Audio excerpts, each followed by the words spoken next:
Numismatics, coin collecting, note collecting is still here in Singapore and is quote-unquote secretly guarded by a few very interested members, and I hope that the hobby will not die.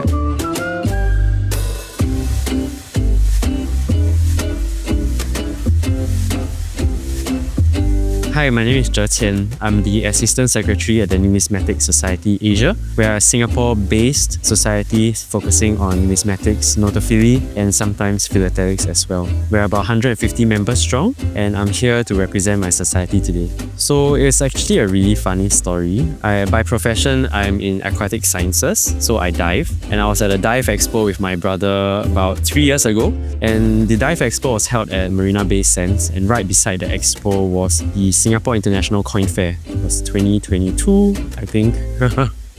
It was free of charge for entry, so we decided to go in, take a look. We saw many people digging through bins of coins, and we decided to go for a shot.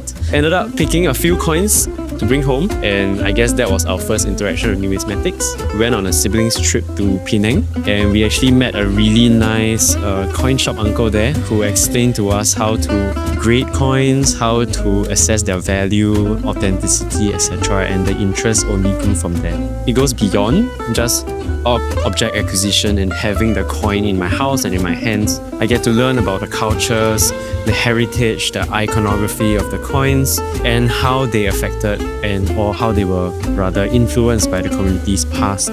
So the society actually organizes gathering sessions, and we have presences at fairs, we run auctions, we run events, and all these points of connection are where collectors, dealers, and other members of the public are able to come and talk to us, interact, find out more about the hobby. We also have benefits for our members. We run a series, or rather a journal called New Asian Numismatics.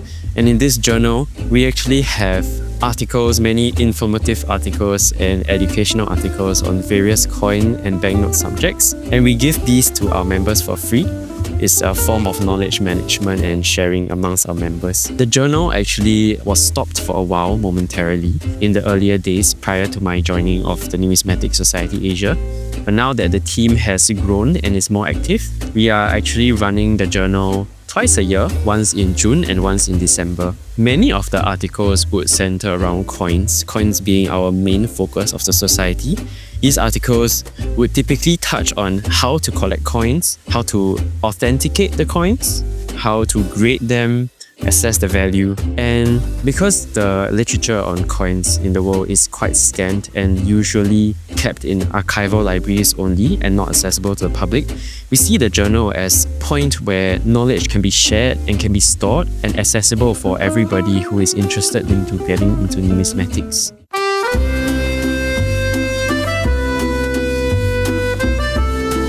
I think the most interesting numismatic item I've come across is actually a Singapore merchant token. Not many people in Singapore know about this merchant token that was used in the early 1800s in Singapore. It was actually used during a point of contention where the Dutch and the British were trying to occupy the local markets and using their currencies as a form of financial domination. The British issued these tokens to undercut the Dutch, who were earning lots of profits from their issuance of copper coins. And because I find it so interesting and it's such an integral part of our history, it's actually what I focus on.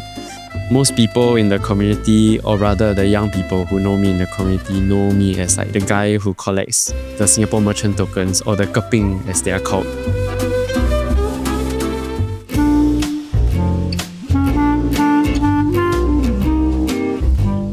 The first coin that started it all, which is the first coin I bought when I was at the Singapore International Coin Fair after my dive expo. It was the first coin I bought. It was a pre-unification German states coin from the Kingdom of Hanover. It was only $1.67. And its value is currently about $10 to $15 in the open market.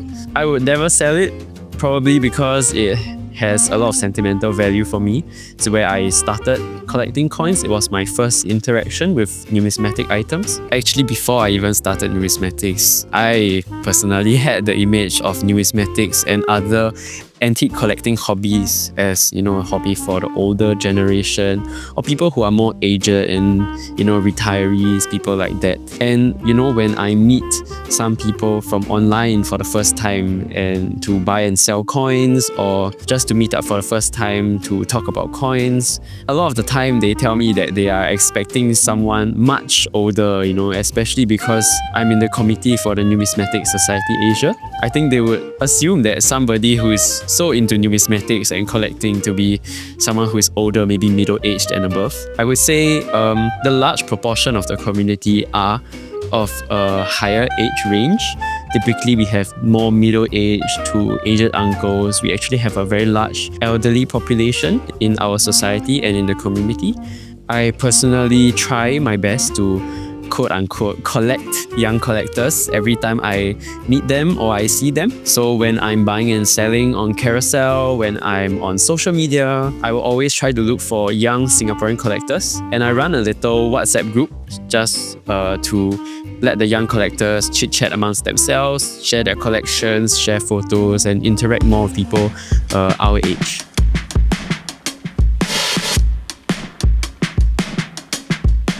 So we are definitely tending towards that reality with online payments and with China going fully digital and no more hard currency being used.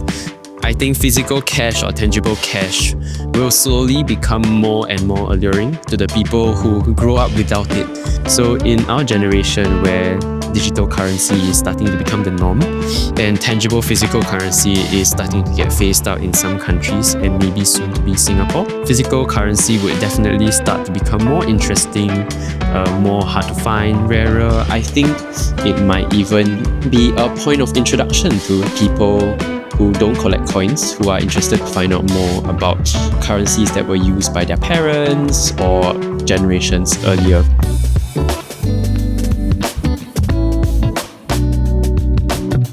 So I think a large part about numismatics is the accessibility of knowledge. Typically, young collectors who do not have much guidance would definitely turn to the internet. And on the internet, European coins are very popular and very well documented and very well shared on the internet. For example, myself, I started with European coins and German coins in particular. But over the past about 1.5 to 2 years, I've been slowly coming back home and I've been slowly collecting more of Singapore's numismatic, historically significant numismatic items and also items from the neighboring countries. I typically introduce my collection as a Southeast Asian focused collection. I think numismatics is just one of many avenues to get in touch with your history, to learn more about heritage, to learn more about the world's history and the trade connections between countries in generations before us. It's very important for us to be stewards of history in Singapore because we live in such a modernized Singapore where so much emphasis is being placed on the economy and working and studying, and not much emphasis is being placed on the arts and history. I think it's important for people who have the passion for history and for numismatics to step forward and to do their part to preserve the hobby and to bring new members into the hobby.